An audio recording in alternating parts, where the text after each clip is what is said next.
Well, hello, everyone. This is John Byrne with Poets and Quants. Welcome to our alumni interview. We have a really fascinating guy. I can't wait to talk to him. He is a graduate of the Ivey Business School at the University of Western Ontario in Canada. His name is Stanley Opara. Before going to get his MBA at Ivey, he spent 10 years at Schlumberger. He's originally from Nigeria. He immigrated to the UK and worked for Schlumberger there, and then came to Canada for business school. After getting his MBA, he did a stint with Deloitte in Canada, and he now works for one of the leading energy companies in Canada. It's a leading integrator uh, called Suncor. Stanley, welcome. Thank you very much, John. Thank you for having me. So give me a little sense of your journey so far. You've had a remarkable journey, coming from Nigeria and going to the UK and work for Schlumberger, and then going to Canada for your education, and then starting anew in a new country. What has it all been like? It's been a ride, John. I must tell you, it's been a wild journey, but it's been interesting so far. All the process along the way, and as you move from one country to another, things are totally different from how they're done from place to place, right? So at first you get hit with the cultural shock.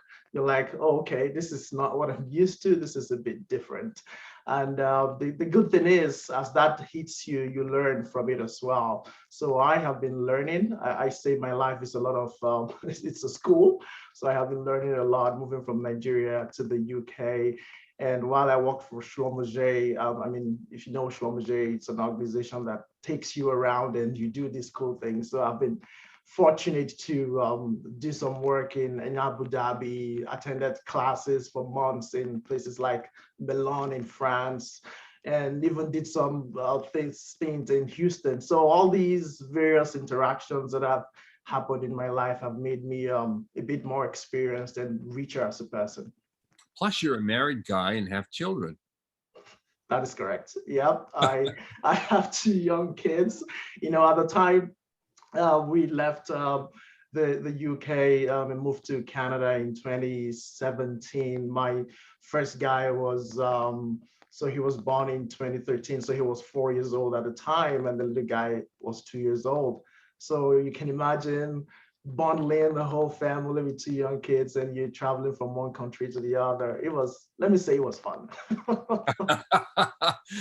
I like how you put a positive spin on the challenge.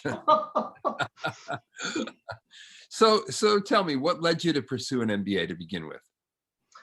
That's a great question, John. And this is how I like to think about it. So I'm a geophysicist by training. So basically very technical, using physical measurements to understand the picture of the subsurface and advise the reservoir engineers where exactly to punch the hole to drill oil. So very technical, yes. Right? But as I progressed through my career from being a very technical person, and I went into technology commercialization and business development, that's what I did in the North Sea in the UK. My interactions changed. So the people I engaged with were no longer the very technical folks. I started talking with project managers, started talking with people who were in charge of the P&L, right? Or people who needed to ensure they optimized cost for their business. Mm-hmm. And some of them are very senior people in their organizations. So I, at that point in time, understood that if I wanted to progress my career, I think I needed a bit of a different skill set than the technical piece, which I had known for the beginning of my career. So that's when I thought maybe getting an MBA would be the right move for me at the time. And that's one of the reasons I decided to get an MBA. And the other was more family as well. So we lived in England, and I was an expatriate in England. So basically on a work visa, which was tied to work, right? And I thought I wanted a bit more stability for my wife and our two young kids at the time. And we thought about what country on earth is very welcoming to immigrants, has a very progressive immigration policy. And of course, it's easy, it's Canada, right? Yes. So we we did the applications and we became permanent residents and decided to come to Canada. And when we came here, the only way, one of the ways, not the only way, but one of the ways I thought would be a great way to get into the system, build network. I didn't know anyone here. It was a new country for me. So one way I thought, okay, how do I integrate into this society was to get an MBA, because that would open me up to a lot of network. And that's exactly why I decided to do it. Yeah, so that was clearly a key reason why you chose the program. Of course, there are a bunch of programs in Canada. Why Ivey? That's a great question. So there are a few things that really drove me. So I did a lot of research when I wanted to, come on the program. But I would say why Ivey, the three key things that really brought me to Ivey. And the one is the network. Two was the total cost of attendance. And three, the teaching method. So I'll kind of like expand on them. So the first is the network. I looked at Ivey and at the other schools. I reached out to alumni because I personally, I think that's the best way you can get firsthand experience from anything at all. Reach out to people who have done this before. So that's what I did. And to be very honest with you, the Ivey Alumni Network were the far most responding to my request of my, ask for a meetup. They got back to me. Those who couldn't apologize because they couldn't get back for some reason. And when they spoke with a lot of candor. You could tell they were sincere about the things we were talking about. And John, I did not understand why at the time until I joined the program. And when I joined the program, Ivey emphasizes paying it forward. And I did not really understand what that was, but going through the program and see how you reach out to people even while you're in the program and how they respond to you, that gives you a sense of responsibility so that when you leave the program, you're able to do exactly the same thing for people who would like to be in your shoes and reach out to you. So that's one thing that Ivey alumni did, and that really encouraged me to attend Ivey. And then the second was the total cost of attendance. And when I say that, I include the lost income. Sure. Married with 2 kids. Wow. There was no way I wanted to be out of the workforce for more than 12 months. No way. I said, okay, what program gives me the best opportunity to get the great education, build an amazing network in 12 months? And it was easy. It was easy to decide because Ivey is one of the programs that does that. So that was the reason I decided to go to Ivey as well. And the third is the teaching method, the case method. John, I visited Ivey just to understand, because I had heard so much about the case method, but I really needed to understand what the case method was about.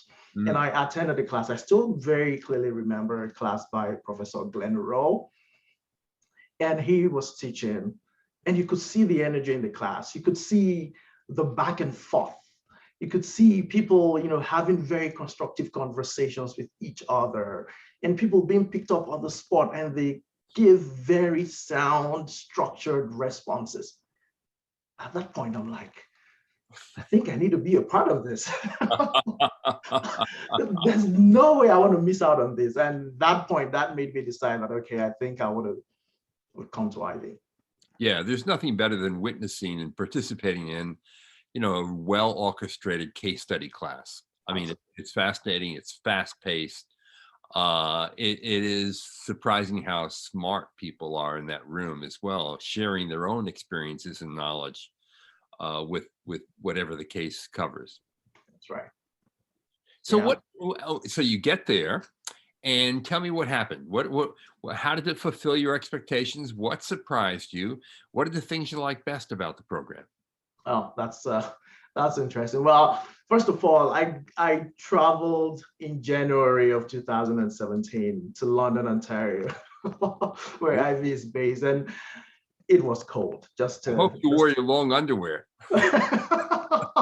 I tried as much as possible to dress for the weather, but I mean, it's London, Ontario, it's Canada, it's cold whichever way. So that was the very first shock that hit me. But I mean, you get used to it. You buy the right clothes. Canada is a great country. They have the right clothes you need for the weather. So that wasn't a big deal. But going into the program at Ivy, at first you see your classmates the first day of class, you see these smart people all around you, and you ask yourself, oh my goodness, am I supposed to be in this place or not? You have that overwhelming feeling at that time. But you soon realize that everyone here is here to learn something. Everyone here is come up with a background, very diverse background, different countries, different experiences, and everybody's here for a particular reason, and that's the fact that we want to learn and become Ivy graduates. So that really impressed me. And of course, I have spoken about the case method. That was phenomenal, and that continued. And I think I'll pull something in here about the case method. The case method not only prepares you for being able to respond to questions in class, what it's doing for me right now in my career, my ability to communicate with senior leadership, I think that is a key takeaway from the case method. And then your ability to have a very structured response to questions, even if you hadn't prepared for them when they come, I think that is a huge takeaway for the case method. And that helps me even today as I go through my career. Then what other thing did I like about Ivy? The class size. Ivy doesn't have a very huge class size, right? Compared to other programs, you could have 900 plus, people in class. Ivy, my class was about 150 people divided into two classes, so 75 each. So that gave us the opportunity to get to know each other on a very personal level. You could tell who was married, who wasn't married, who had kids. It was such a good connection. And the fact that it's based in London, Ontario, and not a big city per se, right? Everyone there was there for one thing, and that was to learn. So you all were in that, I'll call it bubble, but you all were in that small town, all for one reason, just to learn. I love that about Ivy. The fact that I could tell things about my classmates that in some other situation I couldn't tell, I really like that. And then the career management. Ivy career management is phenomenal. Honestly, I think it's not just about helping you polish your resume. It's not just about teaching you about how to write things on your LinkedIn profile, but they go beyond, tell you how to tell your story, because each one of us comes with a story, right? So how do you articulate that story in such a way that it resonates with whoever you're speaking with, be it a recruiter or someone who just wants to hear your story, right? So that was a fantastic part about Ivy career management. And something they call executive presence as well. They talk about all the time, like, how do you show up? And people listen to you. They teach you all that. And I thought that was amazing, going through the program and having those fine people at Ivy career management doing all the things they did. I hope I covered everything you asked. Or Yeah, let me come back to one item, which is, other than the weather, what surprised you most about the program? oh, interesting. Okay, so what surprised me most about the program was the volume of work that I had to do. Oh, Honestly, wow. yeah. People say, okay, you've got a lot of cases you have to prepare for, and you wouldn't really appreciate how much it is until you actually start the program and you see how much content was being pulled your way, and you're like, am I supposed to read all these cases to prepare for class tomorrow? Or is it just for information only, right? You need to ask yourself these questions. But the truth is that taught me something. Even though I was so surprised, that taught me something. You have to, through the data, through the noise, you have to sieve and filter out what's relevant to the class you want to prepare for. And that's a huge value that I use even today in professional life. So I wonder how you would describe your classmates. Obviously, they were diverse from all different parts of the world. If you had to say, like, what quality best describes your classmates, what would it be? I'll say competent. Mm.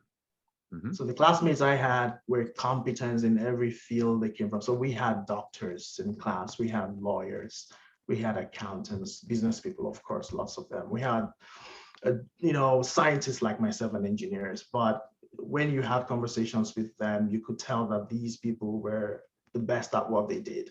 So that's one word, but I'll throw in another one, John, and that's co-opetitors. What I mean by that is, even though we competed with each other, we were very collaborative as well. So collaborators and competitors, because I mean, everyone had their eyes on the prize, right? You wanted to land that job at the end of the day, but even though that's what you wanted, you still had to collaborate with your classmates, and people were willing to help, willing to tell you something about that case you hadn't prepared for, or tell you something about an information that you're lacking that you need to go for an interview, even though they were going for the same interview. So it was that very genuine, very gracious. I don't know what it is, if it's the people or if it's the Ivey environment, but I found that that was the case in my class. That's great. And I wonder, what did you learn beyond business skills? I know that a really good MBA program really provides a good amount of professional development in addition to just learning the basics: accounting, finance, marketing, operations. What about for you? That's a great question. And I think I had mentioned a bit about it, but I'm going to elaborate about it. And that's executive presence. Yes. I think that for me was a huge takeaway from the program.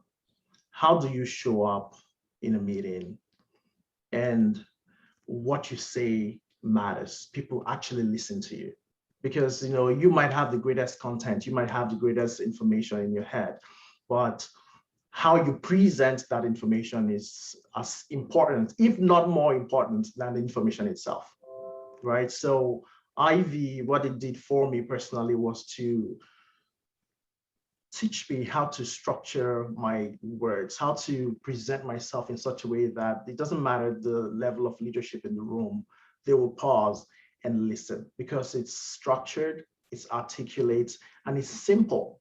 No matter how complex the problem is or the issue at hand is, you ensure to simplify such that everyone understands. I think that for me was a big takeaway. And I see it today helping me in my career, because when I'm in the room, by the reason of the job I do, I'm an advisor. So I basically meet with senior leadership to try to help them understand some of the complexities in the operations.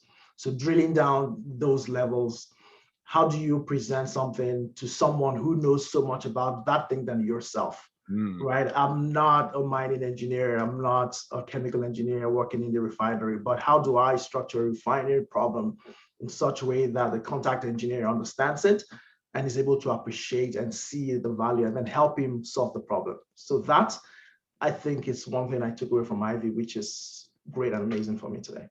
Yeah. And I think, like many people who go into MBA programs, you were great in technical skills. And as you moved higher up, I bet this experience that you had at Ivy, you wish you had it at that time at Schlumberger, probably, right?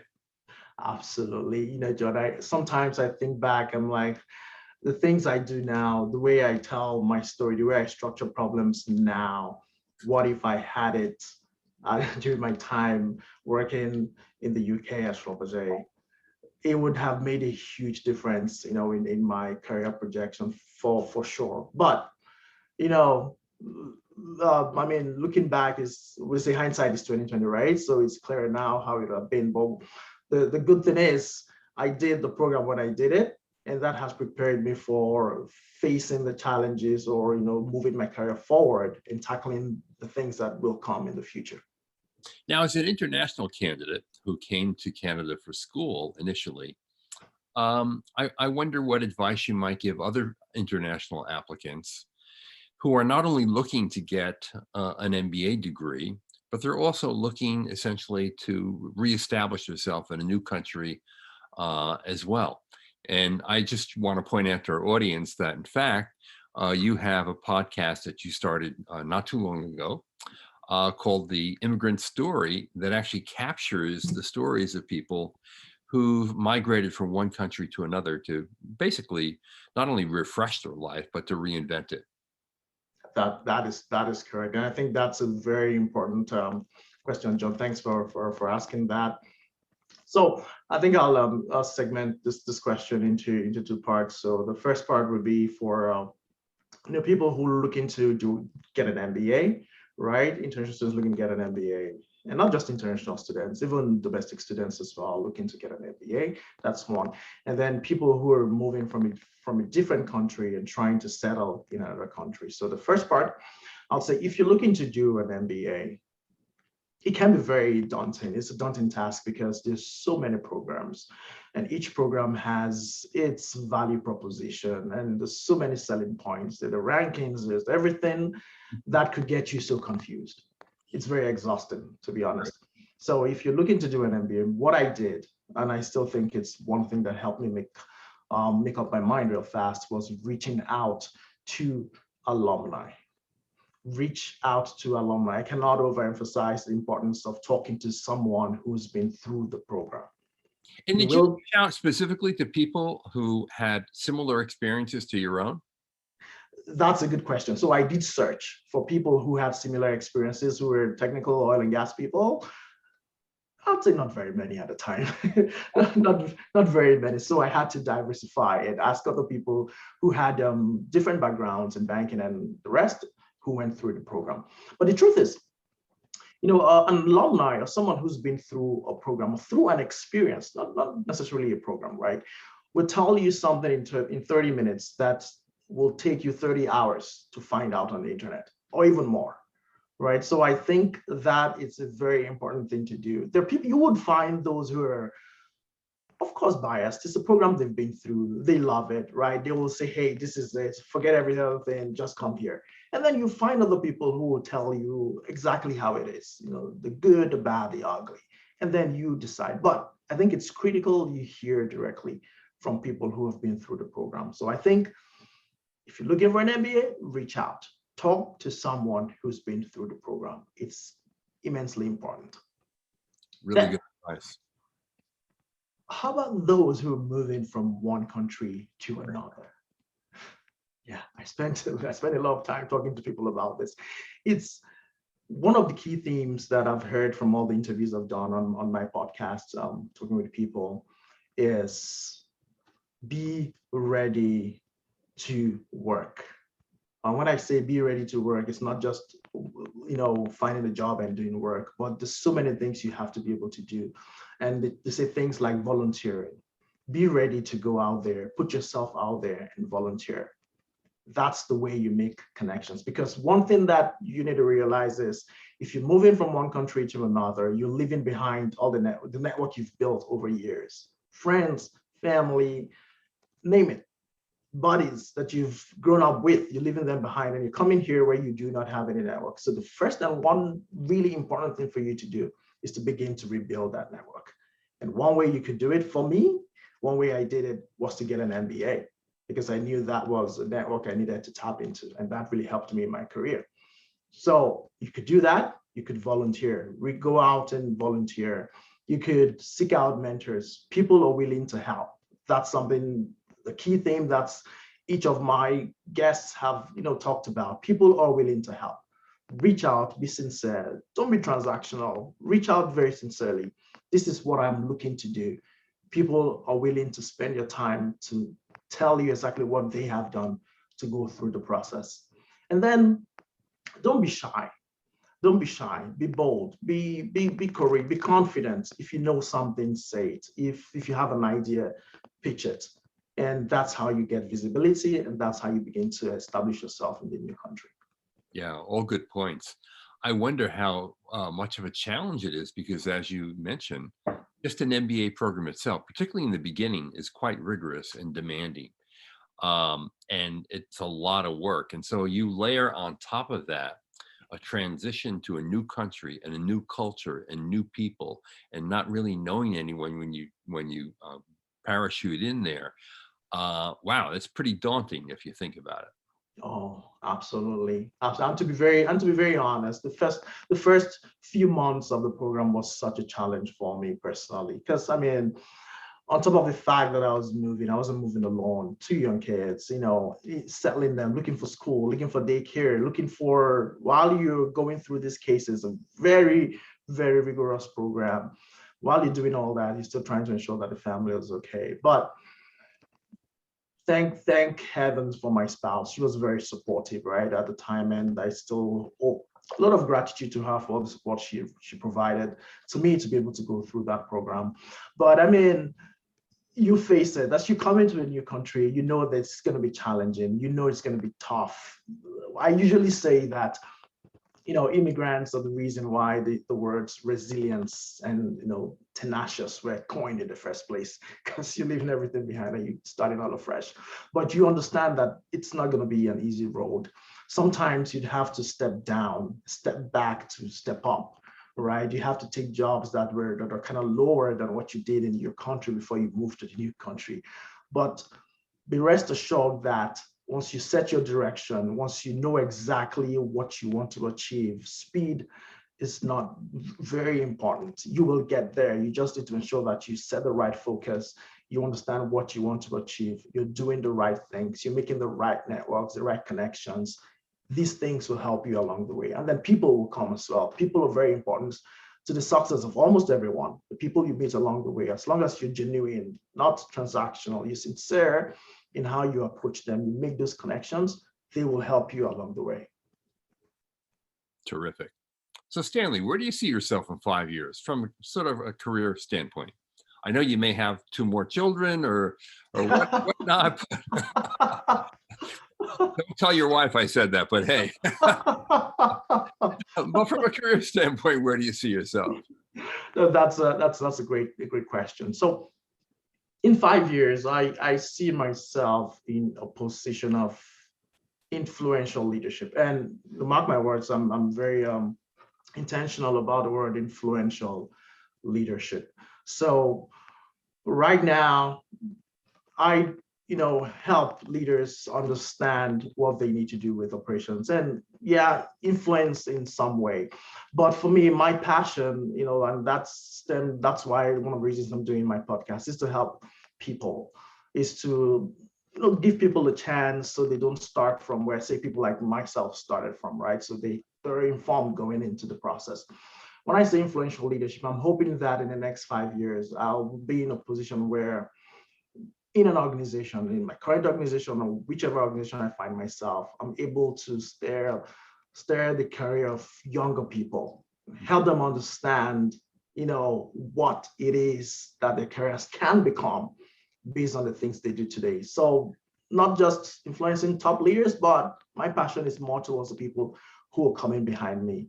How do I ensure that I show them the right path that they could take? So I'm hoping that I'm able to do that in the next 5 years. But also, I think in the next 5 years, there's also a possibility that I could be running my own business, because that's another aspect as well. Absolutely. Well, there you are. You're paying it forward already with your podcast. Oh, thanks, John. Thank you. And I want to recommend your podcast to anyone out there, particularly, international applicants to business schools who are making the double transition, not only to graduate education, which is tough enough, but then entering a country you've never been into before, or reestablishing yourself and understanding a new culture and environment. Stanley did it, and he shares his experiences and the experiences of others in his podcast. You can see it on Apple iTunes, and it's called The Immigrant Story. Stanley, thank you for sharing your story with us. John, thank you very much for having me. Appreciate it. It's been a true pleasure, and good luck to you. Thank you. All right, this is John Byrne with Poets and Quants. Thanks for watching our alumni interview with Stanley Opara, graduate of the Ivey Business School from the University of Western Ontario and Canada.